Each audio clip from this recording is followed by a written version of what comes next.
चलो फ्रेंड्स, मैं हूँ Yash and welcome back to your own channel YASH KARTUTE। तो गाइज आज हमने बना है पैराशूट। भाई दिखाइए एक बार। तो गाइज ये है वो पैराशूट और हमने सिंपली बनाया है पॉलीथीन की मदद से। तो गाइज ये वही पॉलीथीन है जो हमने नॉर्मली स्विमिंग पूल में यूज़ ली थी। तो गाइज अब इसको करने वाले हम टेस्ट और चेक करते हैं कि उड़ पाता है या फिर नहीं। तो गाइज वीडियो बहुत ही ज़्यादा इंटरेस्टिंग होने वाला है, इस वीडियो पूरा ज़रूर देखें।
तो गाइज ऐसे तो भागते भागते कुछ खास नहीं उड़ पाया, इसलिए अब हम यूज़ लेने वाले हैं हमारी बाइक को। और अब सिंपली हम इसमें बांधने वाले हैं इन धागों को और फिर उड़ाते हैं कि अच्छा खासा उड़ पाता है या फिर नहीं।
तो गाइज आप देख सकते हैं कि हमारे पैराशूट की क्या हालत हो चुकी है।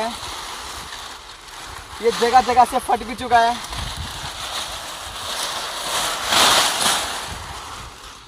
एंड आई होप कि आपको ये पैराशूट पसंद आया होगा।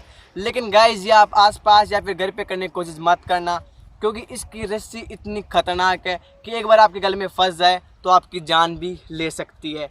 और अगर आपको वीडियो पसंद आए तो वीडियो को लाइक करें, अपने सभी दोस्तों को शेयर करें, चैनल को सब्सक्राइब करना ना भूले। अब मिलते हैं ऐसे एक और वीडियो के साथ, तब तक के लिए बाय बाय।